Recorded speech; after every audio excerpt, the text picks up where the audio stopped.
agreement where we wouldn't be able to have you together. So I'm glad that we can reconvene you this way. We always prefer to be together. That is wonderful. I've been talking with Dr. Al-Abed about the nature of the work that the two of you have been doing for such a long time, and how dramatically different it is, frankly, today. That as you spoke earlier today here in Washington, specifically on the negotiation process and where it was perhaps in 2003, what we could be looking for now. We talked a bit about settlements, but as you look at the current situation, what are you hopeful about in terms of being able to move something forward? Well, I think that the main question for us, the people who really believe in the permanent solution, and who actually succeeded to convince the world in a way that this is the only solution around, is whether we are waiting for better days or whether we can suggest something which is less than what we really want. This is the dilemma that we are having.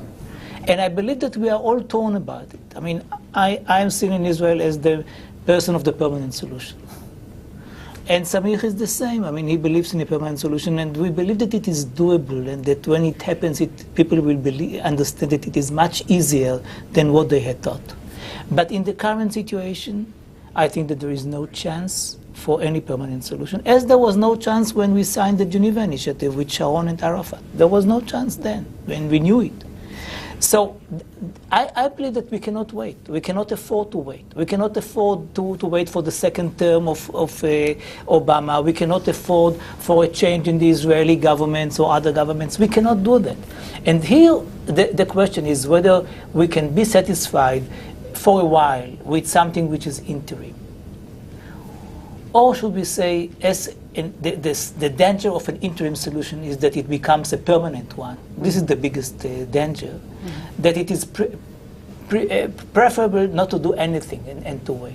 And this is the dilemma. I mean, I today believe that it might be better to do something like the second phase of the roadmap rather than to wait for better days.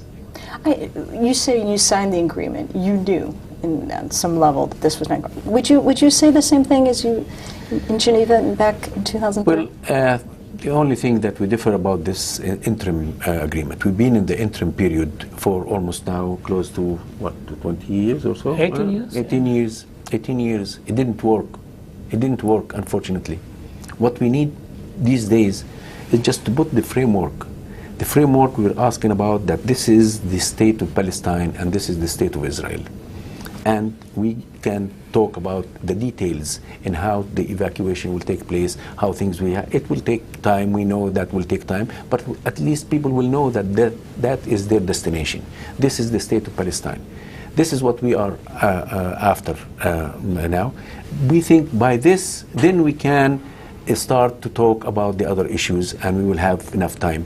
When you talk between two states, in a peaceful solution is much easier than to talk when you still have conflict, building settlements, taking more land, settlers, their action toward the Palestinians there. It's create a lot of tense within the population there that they cannot see there is a future. What we really wanted to tell the people that this is your destination, this is your state, and we will work together in order to achieve this. But Samir, you don't have an Israeli partner for this idea. I mean, I'm all for it. And you don't have an American partner. You know, the Americans are waiting for the next elections in the best case. That's what I want to ask about, actually, is the two of you, as Palestinians and Israelis, are not the only party to this process and have not been. And the role that the U.S. plays has been, from my particular perspective and others, has not been helpful to say the least. What factors do you need? What do you need to change in terms of the way the U.S. approaches this? Given that we are looking at an election year, given that we're in that interim period of let's wait to see what happens until next. Well, I'll tell you my view about it. I think that President Obama believes that it is possible to freeze the situation more or less, to manage the conflict for a year, and then when he is re-elected, if he is re-elected, and I hope personally that he will be re-elected, despite of my frustration, because I don't have here anybody better than him, he believes that then he might refer again to the issue and maybe try to change the situation. And what I'm saying is that you can never know. A year is a very long time sometimes, and anything may happen. In order to prevent being totally in the hands of the circumstances, one has to take decisions. And this is what is lacking here. An initiative, an American initiative, to push things now. And this is why I believe that something like an interim solution of this kind or another might be easier for him politically. Because to do nothing, in my view, is a huge danger for him even politically. To go for the whole thing, he knows that Netanyahu is not ready to pay the price. So it means a collision course with Netanyahu, which he cannot afford right now from his point of view. As a result of it, something which is less than the Geneva Initiative, something which is an interim, this way or another, might be realistic for him too. And I'm asking for the realistic solution. To do nothing, in my view, is the biggest mistake of all. We'd like to get you in on the conversation. If you're calling from overseas, the number is 001-202-420-5665. Here in the U.S., the number is 1-202-420-5730. I want to ask you, because you just made the case for why the Palestinians took the initiatives, perhaps, that they did with the United Nations, feeling very strongly that the process has not arrived at anything that has resulted in either change on the ground or even a process that has continued to develop into something meaningful. Tell me, both of you, your perspective on what happened with the UN, what is continuing to unfold, and what the expectations are in terms of the political fallout from that decision. Well, with the frustration that is taking place within the Palestinian society there, we have to go back to the United Nations. We have to go back to the international community and to put our case in front of them. Now, by doing this, what we really wanted to do, to be part of the international community. We wanted to obey by the rules and laws and regulation for the United Nations, for the international community. We don't understand why people are against us to be part of that system, why they will vote against us in being part of having our contribute to the international community. We can contribute as Palestinians to that and to the region. Why people are against us? Why people are against us by going to the UNESCO, which is only a scientific, cultural, heritage, archaeological sites that we want to preserve, we want to keep for for our generation to come. Well, this is a crime that the Palestinians are taking.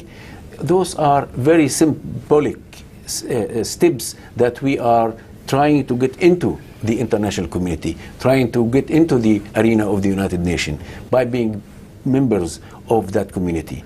This is what we really don't understand from the point of view, whether from the Israelis or from the Americans. Our people are asking for their freedom, their dignity, and their opportunity for the future. And we need the international community to answer us why they are against us having our freedom and dignity and opportunity for the future. Your take on that? Well, I think that on the one hand, going to the UN is not the solution, but as Samir said, it is a result of the frustration, understanding that Netanyahu is not going to pay the price for peace, understanding that Obama is not enthusiastic to be involved, understanding that violence will not solve anything. So the option was to try the international arena, and it was quite successful. I mean, the success was to attract the interest of the whole world again to the Palestinian problem, while usually they would have looked at the Arab Spring or other things. And the fact that this was the fight about 2 months ago here was from a Palestinian point of view wise. And I think that Israel could have easily been the first to recognize the Palestinian state, especially a rightist government. Why a rightist government? I can tell you between us, for me it is not such a big deal. I mean, a Palestinian state theoretically on the 67 borders, but practically on 40% of the West Bank is not such a big deal. And the fear of the Palestinians, why didn't they do it before? They could have done it 20 years ago, 10 years ago, or 5 years ago. They didn't do it because they did not want the world to be satisfied that there was a victory in the UN, there is a Palestinian state, but on the ground they are actually under occupation. This is why they didn't do it before. And I was not enthusiastic about it.